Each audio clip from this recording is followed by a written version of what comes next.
रुपाली पाककलेमध्ये तुमचं खूप खूप खूप मनापासून स्वागत। क्रिसमस जवळ आली की आपल्याला आठवण होते ती म्हणजे प्लम केकची। तर आज आपण हा प्लम केक अतिशय सोप्या पद्धतीने आणि खूप पौष्टिक असं तयार केलेला आहे।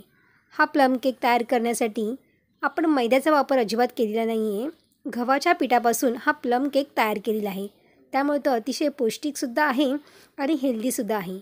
ओरिजिनल प्लम केक हा रमपासून तयार केला जातो, पण आज आपण मोसंबीचा ज्यूस वापरून हा प्लम केक तयार केला आहे। खरं सांगते, खाण्यासाठी तर अगदी हा अप्रतिम लागतो आणि लहान मुलांनासुद्धा तुम्ही याला आवडीने देऊ शकता, कारण याच्यामध्ये आपण गव्हाच्या पिठाचा वापर केला आहे, त्यामुळे हा पौष्टिकसुद्धा आहे।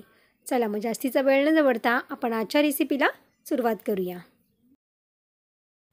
प्लम केक तयार करण्यासाठी आपल्याला या मसाल्याची पूड तयार करून घ्यायची। तर इथे मी काळी मिरी घेतलेली आहे, लवंग घेतलेली आहे आणि 2 हिरवी वेलची घेतली आहे। तुम्ही याच्यामध्ये दालचिनीचा तुकडासुद्धा घालू शकता। ते साखर 1 चमचा घालून पूड तयार करून घ्यायची आहे। इथे गॅसवरती मी एक पॅन ठेवलेला आहे। पॅनमध्ये आपल्याला पाऊण वाटी इतकी साखर घालायची आहे।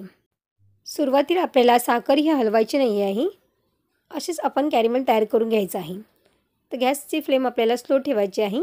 तर स्लो गॅसवरती साखर थोडीशी वितळली आहे, त्यानंतरच आपल्याला चम्मचने अशी हलवून घ्यायची आहे। साखरेचा आपल्याला कॅरमेल तयार करून घ्यायचा आहे। तर त्याआधी आपल्याला पाणी घालायचं नाही आहे, पूर्ण साखर वितळू द्यायची आहे आणि त्यानंतर आपल्याला पाणी ॲड करायचं आहे।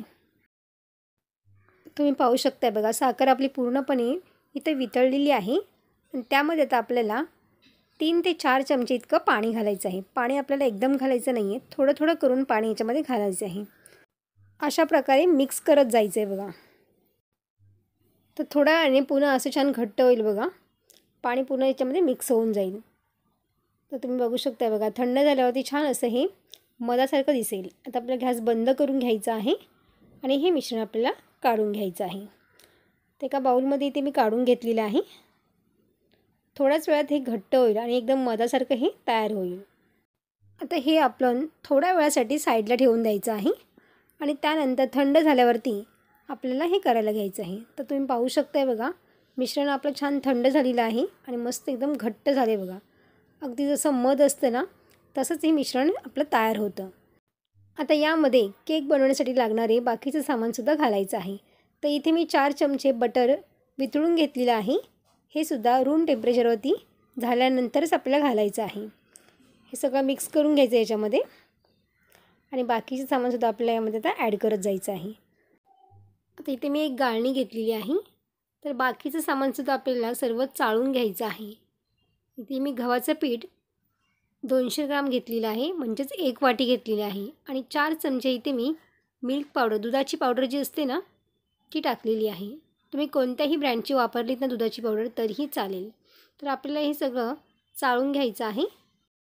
सुरुवातीला मिक्स करताना पाणी किंवा दूध अजिबात वापरायचं नाही आहे। ज्या पाण्यामध्ये जे आपण कॅरमेल तयार केलं होतं त्याच्यामध्ये पूर्ण असं मिक्स करून घ्यायचं आहे आणि आपण ड्रायफ्रूटसुद्धा भिजवून घेतलेली आहेत, ते सुद्धा आपण याच्यामध्ये घालणार आहोत, त्यामुळे पाणी घालायचं नाही आहे। तुम्ही पाणी किंवा दूध जर लागलं ना तर थोडंसं वापरू शकता। आता यामध्ये मी रात्रभर भिजवलेले ड्रायफ्रूट घालून घेणार आहे। तर इथे मी 1 कप इथे मी संत्र्याचा रस काढून घेतलेला आहे। तुम्ही बाहेरून विकत आणलेला संत्र्याचा ज्यूससुद्धा इथे वापरू शकता। तर त्यामध्ये इथे ड्रायफ्रूट घातलेले आहे। ड्रायफ्रूट तुमच्या आवडीप्रमाणे तुम्ही याच्यामध्ये घालू शकता। तर इथे मी काजू, बदाम, टूटी फ्रुटी आणि इथे किशमिशसुद्धा घालून घेतलेली आहेत।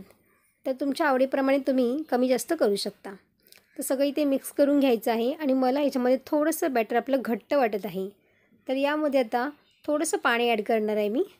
तुम्हाला जर हवं असेल तर तुम्ही याच्यामध्ये दूधसुद्धा घालू शकता आणि थोडंसं सैल करून घ्यायचं बघा। हे बघा, अशा पद्धतीने आपल्याला हे थोडंसं हवं आहे।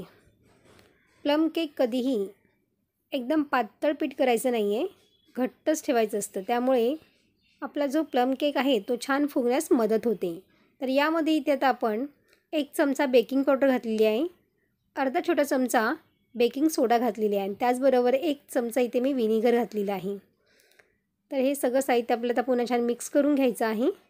सुरुवातीला आपण खडे मसाल्याची जी पावडर तयार केली होती तीसुद्धा यामध्ये घातलेली आहे आणि 1 चमचा याच्यामध्ये व्हॅनिला इसेन्स घातलेला आहे, पण माझ्याकडून हा व्हिडिओ स्किप झाल्यामुळे तुम्हाला घालताना दाखवता आलं नाही। ज्या भांड्यामध्ये आपल्याला केक बेक करायचा आहे तो 20 मिनटं आपल्याला फ्रीहीट करून घ्यायचा आहे. तर इथे मी कुकरमध्ये हा केक तयार करून घेणार आहे. तर त्यासाठी इथे मी कुकर फ्रीहीट करायला ठेवलेला आहे. मिश्रण तयार झालेलं लगेच आपल्याला कुकरला हे लावून घ्यायचं आहे. कुकरची शिटी काढून घ्यायची आहे आणि आपल्याला 40 मिनटं तरी आपल्याला हे छान लो फ्लेमवरती आपल्याला केक बेक करून घ्यायचे. तर तुम्ही ते पाहू शकताय बघा, केक आपला इथे हा तयार झालेला आहे. मस्त एकदम आपल्याला 40 मिनटं इथे लागलेली आहेत आणि आपण चेक करूया. तर तुम्ही बघू शकताय बघा, टूथपिकला अजिबातही मिश्रण लागत नाही, म्हणजेच आपला केक इथे तयार झालेला आहे. आता आपला गॅस बंद करून घ्यायचा आहे आणि हे पूर्ण थंड झाल्याशिवाय याला काढायचं नाही आहे. आता केक आपला पूर्णपणे थंड झालेला आहे आणि आता आपण काढू शकतो. तर काढण्याआधी आपल्याला कडा हे छान अशा मोकळ्या करून घ्यायच्या आहेत आणि एका प्लेटमध्ये आपल्याला हे काढून घ्यायचं आहे. थोडंसं वरून असं थोडं हलक्या हाताने टॅप करायचं आहे, म्हणजे केक अलगद निघू शकतो. हे बघा, तुम्ही पाहू शकता बघा, मस्त एकदम केक आपला अलगद निघालेला आहे. तर बटर पेपरसुद्धा आपल्याला काढून घ्यायचं आहे. तुमच्याकडे जर बटर पेपर नसेल तर तुम्ही प्लेन पेपर वापरलात ना तरीही चालेल. तर तुम्ही पाहू शकता बघा, केक आपला मस्त एकदम मऊ लुसलुशीत झाले बघा, किती सॉफ्ट झाले बघा. त्याचा कलरसुद्धा किती छान आले बघा, मस्त एकदम बेक झालेला आहे. तर अशा पद्धतीने हा केक तुम्ही लहान मुलांसाठी कधीही करून देऊ शकता. लहान मुलं केक खाण्याचा हट्ट करतात, त्यावेळेला अशा पद्धतीने तुम्ही हा पौष्टिक केक त्याला नक्की तयार करून देऊ शकता. आता केकच्या वरच्या बाजूला मी थोडंसं इथे मध लावून घेते, त्यामुळे ड्रायफ्रूट जे आहेत ना ते थोडेसे छान शाईन करतील. त्यामुळे इथे मी थोडं लावून घेतलं. तुम्ही पाहू शकता बघा, मस्त एकदम शाईन आलेली बघा.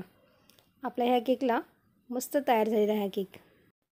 मध लावणे पूर्णपणे ऑप्शनल आहे, तर तुम्हाला हवं असेल तर तुम्ही लावू शकता आणि नाहीतर स्किप केलं तरीही चालेल. इथे कट करून बघूया आपण. बघा किती मऊ झालं आहे बघा एकदम. तर अशा पद्धतीने हा गव्हाचा केक इथे तयार झालेला आहे आणि आतपर्यंत बघा किती जाळी छान तयार झाली बघा, मस्त एकदम मऊ झालेला आहे केक. तर या क्रिसमसला अशा पद्धतीने हा केक नक्की ट्राय करून बघा. आणि तुम्हाला हा व्हिडिओ जर आवडला असेल तर लाईक, शेअर आणि सबस्क्राईब करा. बाजूचे बेल आयकॉन पण जरूर प्रेस करा, जेणेकरून जेव्हा पण मी नवीन व्हिडिओ अपलोड करीन त्याची सर्वात आधी नोटिफिकेशन तुम्हाला पाहायला मिळेल. पुन्हा भेटू अशाच एका नवीन रेसिपीमध्ये. तोपर्यंत मस्त खा आणि स्वस्त रहा.